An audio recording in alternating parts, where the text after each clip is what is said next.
Some time ago I had made some plans to go to Chicago, and those had just kind of gotten lost in the shuffle of us putting together the course outline. So consequently, what we'll have this morning is a rather basic class, a class in which we just go over the basic elements of this chapter, the three different kinds of learning: classical conditioning, operant conditioning, and observational learning. I'll show you a couple of overhead projections, also point out a couple of things. We'll have you take your test, and then you can be on your way. What we'll do next week is the same kind of thing. We will, early in the week, Monday or Tuesday, I'll fax over again a sheet that indicates some of the emphases I think are important for the next chapter, and you'll have those available to you to go over to use in your studying, and thus you'll be ready to take our next test. And we'll have a little bit more time in class to do some of our fun little psychological learning exercises. I'm sure she's already introduced herself, but the one who's going to facilitate this morning is my wife, Janet, and she has gone through a lot to get here this morning, getting 4 children off and going by 7:30. So I'm sure she looks just very much together and eager and excited to teach your class this morning. What I'm going to do is ask her to put on the overhead projection 56, the principles of classical conditioning. And if you pause the video now, what we'll do is when you have that up there, we'll continue on. The essence of classical conditioning is this: that you have an unlearned stimulus called the UCS, or unconditioned stimulus, and you connect it, or it's naturally connected with a UCR, an unconditioned response, or an unlearned response. That is a response without prior learning. If you look on page J3 at the bottom of how classical conditioning works, it explains some of this a little bit more. That the essence is this: is that you take this unconditioned stimulus and you pair it with a conditioned stimulus. And after a while, you can take away the unconditioned stimulus and you will still get the response, but now we'll call it a learned or conditioned response. Let's walk through the example of the dog here and see if we can't explain this a little bit, just as we go through the picture starting at the top. The unconditioned or unlearned stimulus is this: meat in the mouth. You don't have to learn about that. When you have that in your mouth, imagine yourself with a Big Mac. You have that, you start to salivate. That's the unconditioned response. And you see here, before conditioning, the unconditioned stimulus of meat elicits the unconditioned response of salivation. It's unlearned. It's natural. Now, what we have in the second picture on the right, this is all before conditioning, is we have a neutral stimulus, a tone made with a tuning fork. And you can hit that tuning fork and the dog won't salivate. There is no salivation. So before the conditioning, the neutral stimulus does not elicit a response of salivation. So now look what we're going to do when we go to the middle picture. We are going to couple or pair the neutral stimulus, the tone, which doesn't produce or elicit a response, along with the unconditioned stimulus, meat in the mouth, which does produce a natural or unconditioned response of salivation. So we've paired the two together, the tone, the meat in the mouth, and you produce the unlearned, natural, unconditioned response, UCR, of salivation. Now after conditioning, after a while, the dog associates those two things. He associates the pairing of the conditioned stimulus, tuning fork, and the unconditioned stimulus, the meat in the mouth, so that the two together, he begins to anticipate. He has learned to respond with salivation. So what you can do now is take away the unconditioned stimulus the meat in the mouth, and just simply hit the tone, and the dog will start to salivate. You get a conditioned or a learned response. It is not natural for a tone to sound and for a dog to salivate. That is a learned response, which makes it a conditioned response or a CR. Now think about it for a moment. The basic or essential thing of classical conditioning is the pairing of an unlearned stimulus, a natural stimulus, with a learned stimulus. It's the pairing of the unconditioned stimulus with the conditioned or learned stimulus. That's the essence of it. And then the taking away of the unconditioned stimulus in order then to have the learned stimulus, the conditioned stimulus, produce what will be a learned or conditioned response. We'll pause for just a moment.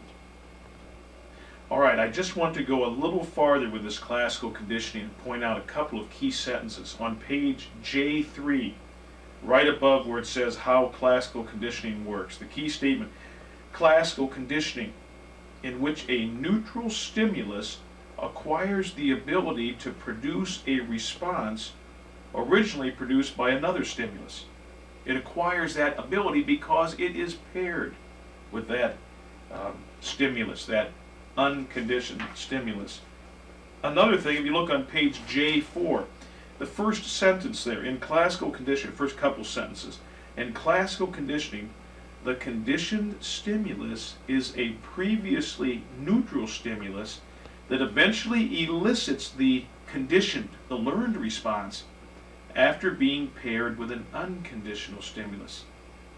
The conditioned response, CR, is the learned response to the conditioned stimulus that occurs after you have paired the conditioned stimulus and the unconditioned stimulus. Now you see it over here on page J5, they do a nice little diagram here. They do in diagram form what we did with the picture of the dog. The tone and the food. And you see in the first box, the tone does not have the ability to produce the conditioned response. The food obviously does have the ability to produce the unconditioned response of salivation. Then in the second box going down, the two are paired to produce the unconditioned response of salivation so that you can remove the unconditioned, in the third box, the unconditioned stimulus of food, so the conditioned stimulus or tone produces the conditioned response or salivation. We're going to go on here and look at a little, another overhead. And you might want to turn to page J7 because this is the infamous experiment with little Albert. And as it's pointed out, that probably would be a little unethical to do today, but nonetheless it's gone down in the annals of psychological history as a famous experiment, little Albert. So we'll put up an overhead and then we'll talk about it. I realized and neglected to tell my wife the overhead. It's overhead 57. Watson's experiment with little Albert, the conditioned emotional response. In the first box, the preconditioning before any kind of learning takes place. Here's little Albert and he sees the rabbit. The rabbit is going to be the conditioned stimulus. We'll show you what we mean as we go to the next one, as we go to the right, moving in a clockwise fashion, the upper right-hand corner. Little Albert's going to be conditioned now. There is the rabbit in front of him. Now what happens is the unconditioned stimulus, the loud noise, causes Albert to be shocked or to be upset or to cry. You see what's happening? We're taking an unconditioned stimulus. You don't have to learn how to be startled when something loud happens. That's natural. We're taking that unconditioned stimulus and pairing it with the stimulus of the rabbit. And then we're producing the unconditioned response of crying. Now, after a while, Albert begins to associate the rabbit with crying, something startling. So the rabbit is the conditioned stimulus. We're in the lower left-hand corner now. And the conditioned response is crying. Now, whenever Albert sees the little rabbit, he'll cry, even though there really is no longer any reason to do so. The unconditioned stimulus of the loud noise has been paired with the conditioned stimulus of the rabbit to produce now a learned or conditioned response of crying. And I like this next one here of stimulus generalization. And that is the tendency we have to associate similar objects.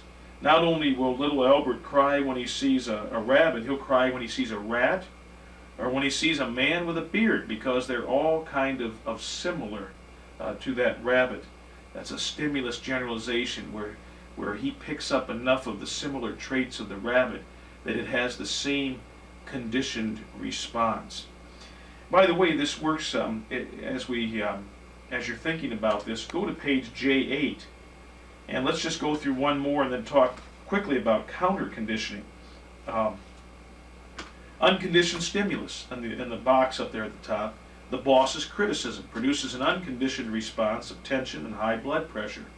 Now, we begin to pair, and that's natural. If anybody criticizes you, that has the tendency to do that to you physically. Okay, now what happens is things begin to become paired with the boss's criticism. Anything related to the boss, the office, the job, the co-workers, etc. So that what can happen is you think about your job. And even if there's a new boss, you have associated enough things of your job with tension, high blood pressure, whatever, that just those things around you give you that now learned or conditioned response. At the bottom of J8, they talk about someone who has a fetish.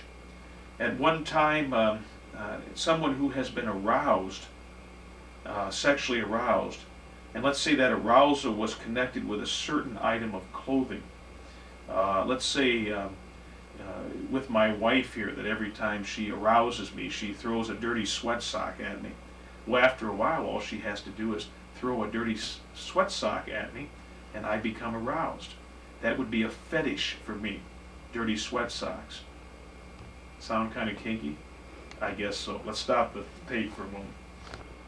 All right, let's just talk briefly about counter conditioning on page J8 before we move on.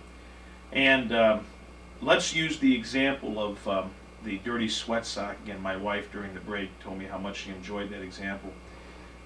Let's say now that my wife, after having read about this Lorena Bobbitt incident, what happens is that whenever she throws a sweat sock at me now, she begins to brandish a big knife and wave it in a menacing fashion toward me.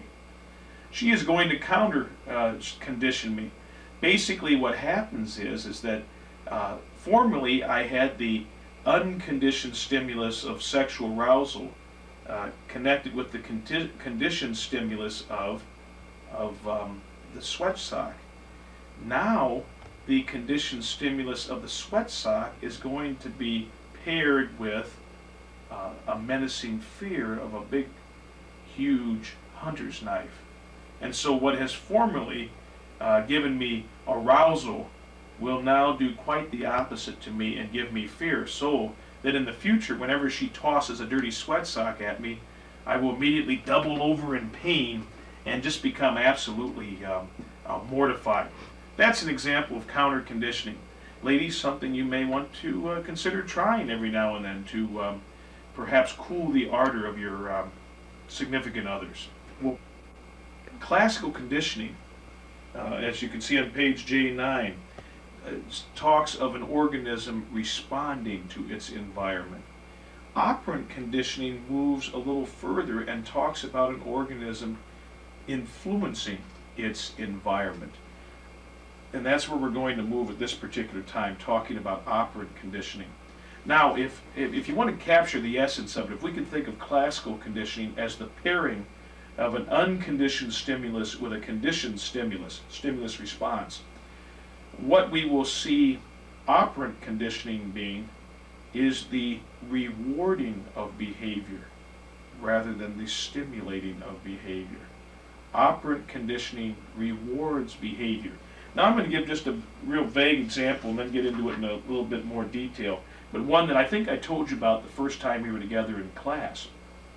And that is when I was a freshman in high school, and I built the infamous Skinner box, where I would take a rat, and a Skinner box is a controlled environment, which you control a number of different factors, so that the rat, if it's rewarded, you reward it. It won't get any other kind of reward from any other source. It won't be able to dig up some food here or find some companionship there. I used to keep the rat in a cage, and then I would place the rat in the Skinner box when I was ready to reward it for certain behavior. So as you may recall, I would put the marble in the cage, and the rat would just randomly move about. But let's say the rat brushed against the marble. The minute that happened, I clicked on a light and dropped a piece of Oreo cookie down a tube into a pan. The rat kind of goes like this, goes over and eats the Oreo cookie. He thinks it's kind of cool, so he's kind of looking around over there, nothing happens. Well, then he randomly moves about again. Well, what happens is, he brushes that marble again. Light goes on, piece of Oreo cookie down the tube. Well, after a while, he begins, see, he's controlling his environment. I touch the marble, I get a reward. But now what's going to happen, and this is what we call shaping of behavior, that's a term that comes up here, is he goes over and touches the marble and he looks. There's nothing. He thinks, looking like one of my children trying to figure out what's going on here. What is this? So then he goes over that marble, maybe he moves it a little bit. The light goes on, the food comes down. And now he has to move it. And then after a while he'll move it, nothing will happen. He picks it up. The light comes on, the food comes down. You get the idea. We can continue to shape that behavior until that rat has to pick that marble up and put it in the food dish in order to be rewarded. Then, as I think I mentioned to you, we cut the bottom out of the food dish, placed it up a little higher, and my mother made a little uniform for that rat, and we had a little basketball player. We would put that rat in the Skinner box, and that little rat would just continue to put the marble through the empty, or the cut-out, bottom-out food dish. Now, that kind of behavior, after a while, if it isn't rewarded, it will eventually be extinguished or fall into extinction. So every now and then I'd have to do a little bit of refresher rewarding, putting the rat in there and rewarding him. You see that, by the way, at places like SeaWorld and that, where they do their little tricks, and what happens is they're throwing a couple of fish. You see those trainers are continually throwing little rewards to the fish as they do this. In fact, I had my last session of confirmation instruction the other night, Tuesday night, and for my 40th birthday, which I had this last Saturday, someone had given me a tin full of Tootsie Rolls, little Tootsie Rolls. So what I was doing with these kids is I had the big thing of Tootsie Rolls. Whenever they did what I wanted, I kind of tossed them a few of these Tootsie Rolls, just tossed them here, tossed them there.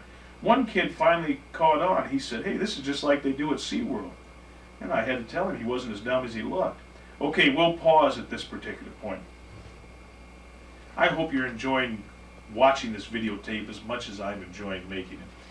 What I'd like my wife Janet to do at this point is to put the overhead number 60 on the overhead projector. The principles of operant conditioning. If you want to follow along in your book with this too a little bit, this is on page J11. I will attempt to explain this to you. Some of this, you can sort of get it balled around. Be careful that you think it through thoroughly before you take your test. Think it through. Just exactly what is being said. And this is an important one. Let's go right down the list here. Positive reinforcement, the contingency, the reward. If you do something with a contingency, in other words, I'll do it contingent upon something then happening. That's what a reward is. It's a contingency. And the specific, I need a little white under this overhead so I can read it. The behavioral consequence, if you have positive reinforcement, in other words, to go back to my example before of my wife throwing the dirty sweat sock at me, let's take it the other way. Let's say that she acts in an amorous fashion toward me, and I reward her behavior. I bring about something that is desirable. Well, the probability is that her behavior will increase. Of course, she's sitting there saying, yeah, dream on, fella. But at any rate, that is increasing a certain behavior. Remember with the rat, what did I do? When I rewarded the behavior, the rat continued to do it. Negative reinforcement. The behavioral consequence is that if I do a certain action, it will remove something that is undesirable. And that also increases the probability of the behavior. Let me explain. Let's say that I want my child to clean up her room, one of my children. If I will nag her, and then she says, I'm going to do this because I'm tired of him nagging me, that's negative reinforcement. She's doing it in order to remove a negative consequence and that, or contingency, and that brings about an increase in behavior. Okay? So you see, positive reinforcement, I do something expecting to be rewarded. Work is, a salary is positive reinforcement. I do something, I am rewarded with money. If someone wants me to do something and nags me when I don't do it, negative reinforcement is I'll do the behavior, but then to remove the contingency, the payoff, which is a negative payoff. So my behavior will increase. Extinction is if I do a behavior, nothing happens. You know, they say in education, catch them doing something good. Frequently in education, there's the old Pareto principle of 80-20. We spend 80% of our effort on 20% of the students. And what's ironic is, what are we doing? We're reinforcing. They're getting a payoff or reward by misbehaving. They're getting our attention, which is what many, many children crave today. On the other hand, there's a possibility that we may cause the extinction of good behavior on the part of others because it doesn't bring about anything desirable. So consequently, that good behavior may decrease. And then punishment is I do something and there is a negative reward for it.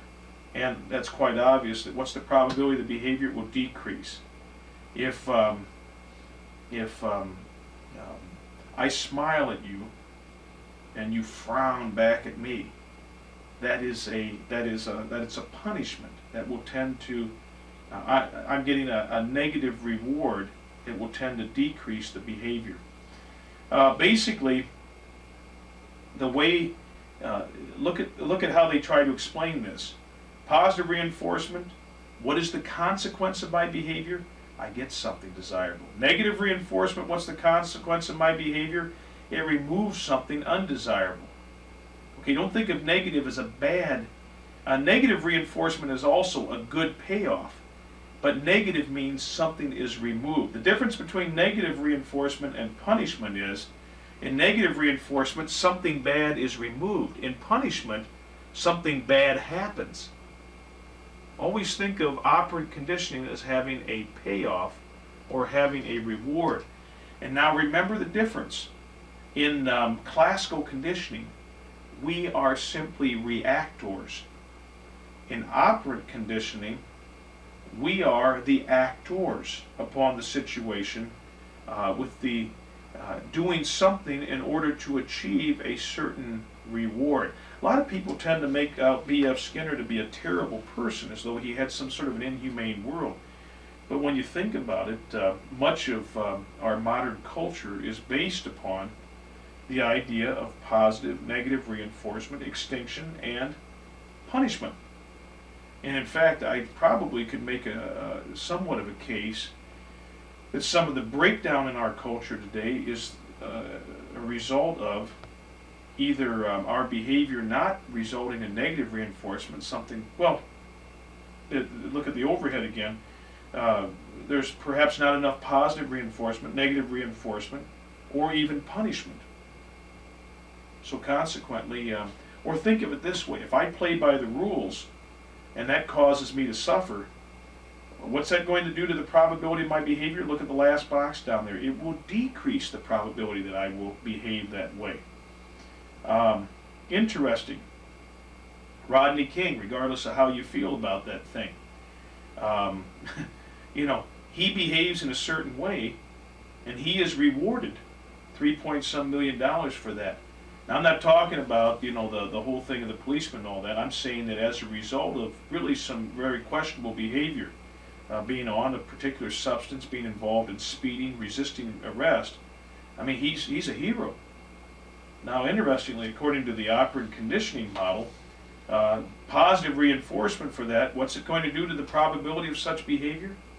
It is going to increase the probability that such behavior will occur. There's startling statistics out today that talk about how many Americans, or how many young people cheat in school. It's something like 80%.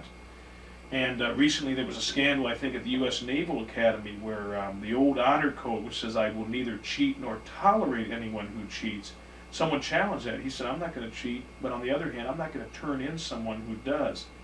Well, the Navy understands operant conditioning very well. I don't know how that worked out, but if that behavior is rewarded, because let's face it, it's kind of a bad thing, you know, among your peers to turn someone in. That's a tough thing to do, but if you reward that behavior, people are going to turn other people in, and there won't tend to be this little conspiracy of cheating. But on the other hand, if you reward people who honor the conspiracy, you probably are going to have an increase in such behavior.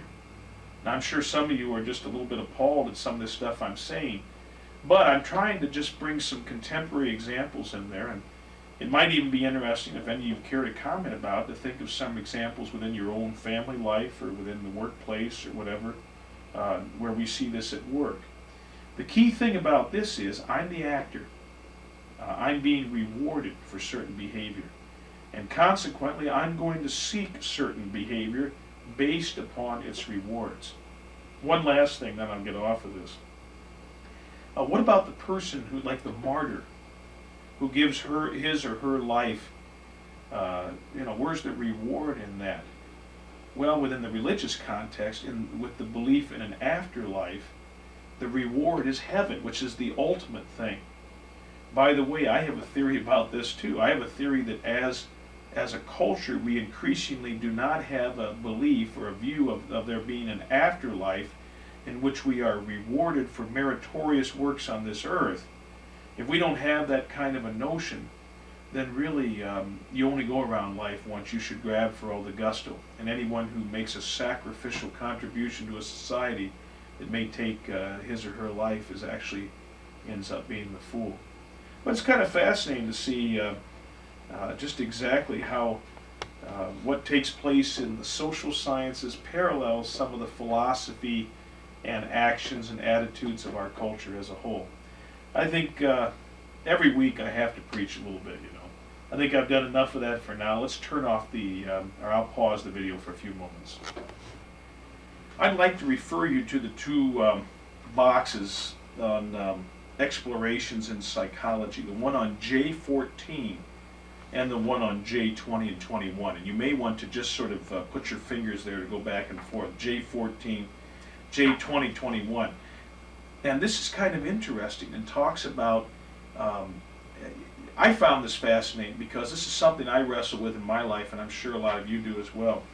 And that is on J14, the role of immediate and delayed consequences in developing self-control. You look all the way at the end of that article, the last, about 7 lines from the end, it says, immediate consequences often interfere with our ability to control our behavior. What's one finger mean? 1 minute left? 1 minute left.